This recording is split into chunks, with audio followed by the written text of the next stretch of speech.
আগেই বলেছিলাম এখানকার মাকে যে দর্শন করে তার সমস্ত বিঘ্ন কেটে যায়। তো আরেকবারও তোমরা মাকে দর্শন করো, কৃষ্ণ এবং রাধাকে দর্শন করো। আমি আরেকবারও তো এই যে এইখানকার মার মুখটা দেখো কত মিষ্টি, কিন্তু ক্যামেরাতে ভালো বোঝা যাচ্ছে না।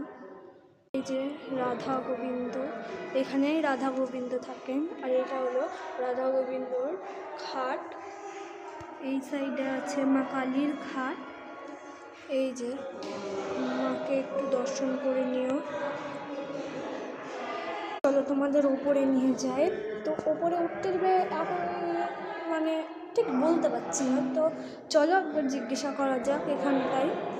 কিছু বলবে না অবশ্য, তাও আমি যাই একবার। হ্যাঁ, পারমিশন পেয়ে গিয়েছি, তো চলো যাওয়া যাক। এই সাইড দিয়ে দেখো কত সুন্দর একটা ভিউ পাওয়া যাচ্ছে। এই যে খুবই সুন্দর ভিউ, কিন্তু ভালো করে দেখাতে পারলাম না। চলো এবার দেখাই তোমাদের। এই যে এইখানকার ওপরের ছাদের ওপরকার মা দুর্গা।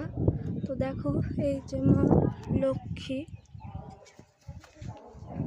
এই যে মা সরস্বতী, এই যে এইটা হলো ব্রহ্মা, এইটা মা কালী। এখানে ওপরে মানে একটু শো এর জন্য দেওয়া আছে, এটা বাবা ভোলানাথ। তো বাবা ভোলানাথকে কত সুন্দর করে বানিয়েছে দেখো।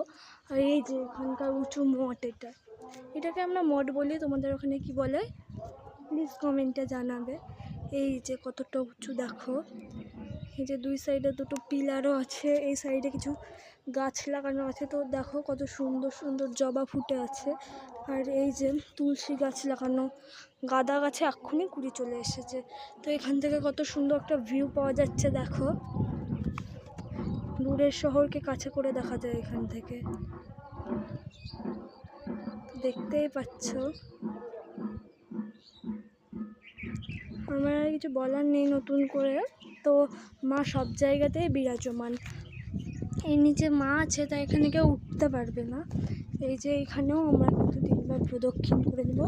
এই যে এইটা মানে মারা রাত্রি হলে থাকে সবাই বলে, কিন্তু শোয়ের জন্য না, এটা সত্যি রিয়েলি।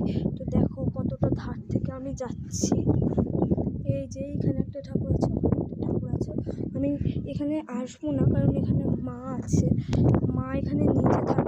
তো দেখো এখানে সোলারেরও ব্যবস্থা আছে, খুব সুন্দর হাওয়াও হচ্ছে। কিন্তু এখানে একটা নতুন ঘর তৈরি হচ্ছে। ওই যে নিচটা দেখো একদম পুরো মাঠ। তখন মাইক বাজছে, নিচে যাওয়া যাক, সব কিছুই তো দেখানো।